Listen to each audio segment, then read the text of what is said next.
We begin with our story which continues the coverage of Tarun Tejpal, the former Tehelka editor who's now been charged with the rape of his former colleague. Headlines Today has exclusive access to that charge sheet where it details several accounts of evidence including SMSs, letters, calls and most importantly the CCTV footage from the hotel where the alleged incident took place. The statement of the victim and the CCTV camera timings now corroborate each other as it appears. We're going to go across to my colleague Ruchika Tomar, who joins us with details from that charge sheet. Ruchika, the victim alleges two separate incidents. Can you give us details of her statement as well as what the CCTV footage suggests? Well, we have for our viewers the 2,700-page charge sheet that has been filed by the Goa police in connection with Tarun Tejpal case in which he had allegedly raped the victim. And in the charge sheet right now, the police had categorically stated what exactly happened. Let's in fact go through this point by point. There are several statements that were given in this particular case. Let's in fact look at the victim's statement as has been mentioned in point number 13 and 14, where the victim has elaborated what exactly happened in that hotel lift. She is in fact explicitly describing what went on for approximately 2.5 minutes inside the lift. The statement mentioned here in point number 13 and 14, where she describes how Tarun Tejpal forced himself on her. Point number 170 of the same charge sheet then corroborates the statement that has been given by the victim, where the investigators described that it took approximately 21 seconds for the lift to reach from second floor to the ground floor as seen from the CCTV footage. There are 4 sub-points that have been given by the investigators where they corroborate the statement that has been made by the victim, the account that was given by the victim, and the police there, the investigators claiming that the lift in the guest house number 7 for exact 129 seconds. It is seen in the CCTV footage. So these are the 2 points from the victim's statement, and then of course the charge sheet that corroborates the investigation, that corroborates the very statement given by the victim. Then again we look at 2 other points that were made by the victim in her statement where she had described how she had turned away from Tarun Tejpal, the editor of Tehelka, who's currently facing rape charges. He was booked just yesterday. He was charged just yesterday by the Goa police. And she then goes on to talk about how she was desperately waiting for the door to open. There are only 3 floors in block number 7 where she was accosted by Tarun Tejpal. She also adds how she walked out of the lift hurriedly and went to the club where there was a private party that was going on and there were friends that were present there, and she narrated to them what exactly happened. Point number 172 of the same charge sheet, that's what we're looking at right now. Here the police, the investigators are saying that from the statement of the victim and the CCTV camera timings, it is amply clear that the approximate time of the offense was between 2300 hours till 23:26 on the night of 7th of November in the lift of the guest house in Hotel Grand Hyatt, Bambalin, as seen from the CCTV footage. Again, the account that has been given by the victim in this particular case has been corroborated by the CCTV images. So these are some of the points from the charge sheet that has been filed by the Goa police, 2,700-page charge sheet, and the police claiming that they have a watertight case against Tarun Tejpal, the founder and editor of Tehelka magazine, who's been charged with rape under the new stringent rape law. Ruchika, many thanks for those details. Clearly, the victim's statement over there absolutely in corroboration with what the CCTV footage seems to reveal as well. We have our correspondent Vikas Mishra, who's been tracking this case in Goa as it winds its way through the courts. He now joins us for more details as well. Vikas, Tarun Tejpal back in judicial custody. The court saying it needs 2 more weeks to study his bail plea, but the charges against him very clear. According to the evidence, he's at least the police believe he's guilty of rape. What I can learn here from what the charge sheet what we have right now in our hand, it says that there are a lot of evidences what Goa Crime Branch has gathered against Tarun Tejpal, including the statements of the colleagues of the victim and Tarun Tejpal, what exactly happened on 7th and 8th inside the hotel, the whole CCTV footage, exactly the statement given by the victim where she says that the incident happened in so and so time, and after that the CCTV footage timing which is there into access of the Goa Crime Branch. So very, very clear charge sheet which collaborates with 152 statements of primary and secondary witnesses, the timing, the emails exchanged between Tarun Tejpal, victim, and Shoma Chaudhary. So 132, the official part of the charge sheet clearly says everything that what Goa Crime Branch claimed earlier, they had evidence. Vikas, I'm sorry to interrupt you. We're going to come back to you in just a few seconds, but we have Justice R.S. Sodhi, who was with the Delhi High Court, joining us on the phone line.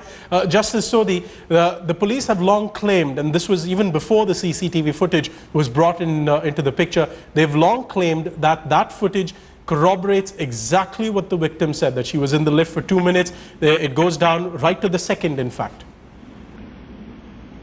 That's true, but at the moment, since it's merely a charge sheet that has been filed, charges will have to be framed giving the full context of what the prosecution wishes to prove against him. It is only at that stage that a trend of evidence will come out, and then they have got to lead evidence to hold him otherwise by itself it's nothing. Justice Sodhi, what the victim claims is that certainly what happened in the elevator is something that the victim alleges. In that case, it's he said, she said. But there have been cases in the past where the court has convicted someone purely on the fact that the victim and the perpetrator were in the same room at the same time. See, that's true. Lots of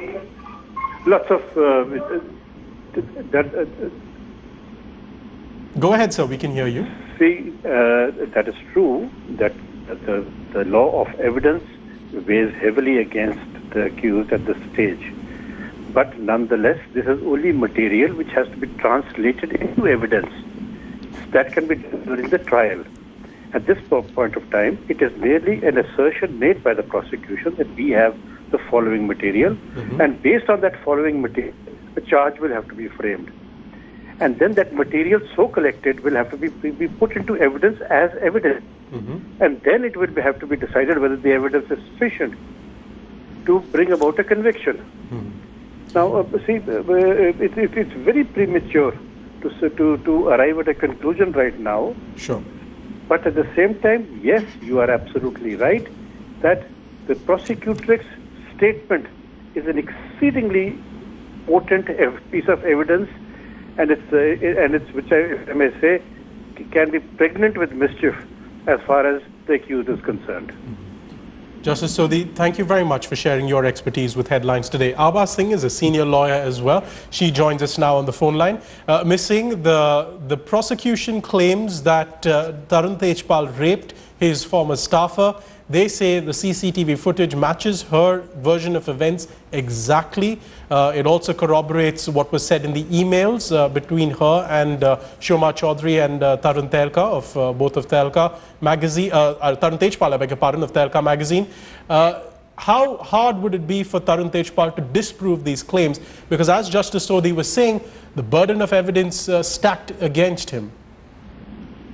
There is enough evidence to nail Tarun Tejpal. The charge sheet is exhaustive. It has corroborative evidence. As you said, there are CCTV footages. It has the email on which Tarun Tejpal has acknowledged his atonement, which he said for his sexual misbehavior. So these are the things which are going to be used. Charges will be framed rightly in the Sessions Court. And now when there is enough evidence, the charge sheet under 173 CRPC has been presented in the court. Now under the new law, Criminal Law Amendment Act 2013, a fast-track court can be assigned, and on a day-to-day basis the trial can take place, and the conviction can take into its logical conclusion, and bail definitely should be denied to Tarun Tejpal because the earlier record of criminal intimidation of the victim's family is there. Also, the ACP who was investigating Sunita Sawant in front of the magistrate said that she was also being threatened and the bail should be denied, and rightly so. He cannot take the cover of giving it a political color. How hard is it, we were talking to Justice Sodhi, and he has suggested as well that there have been people who've been convicted in the past of rape purely on the basis of being in the same room as the victim. Is that something that's likely to become precedent in this case as well? Considering how much the CCTV footage corroborates this version of events.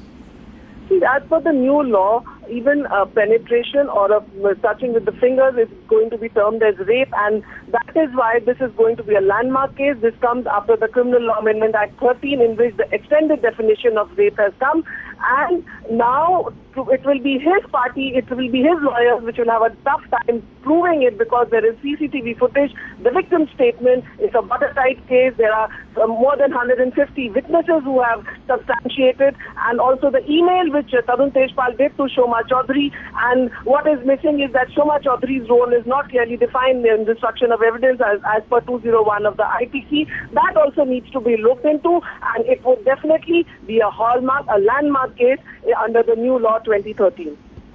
I also want to come to you on the statements that have been made by Tarun Tejpal himself, where he says that the only reason he's now being denied bail is because of political pressure. Given what happened in the court today, where the judge put him in judicial custody for a further 2 weeks, do you believe he may have some basis to that claim? From day one, he was talking like this, because anticipatory bail can only be given in political vendetta, and that is how his lawyers tried to color it. From the beginning, there was nothing political about it. It was a plain, simple case of where this girl came forward and said that rape had happened, and it was an offence under 376 IPC. So only to get the benefit of anticipatory bail, they were trying to give it a political color, which everybody saw through, and there was sufficient evidence to show how hollow his claims were.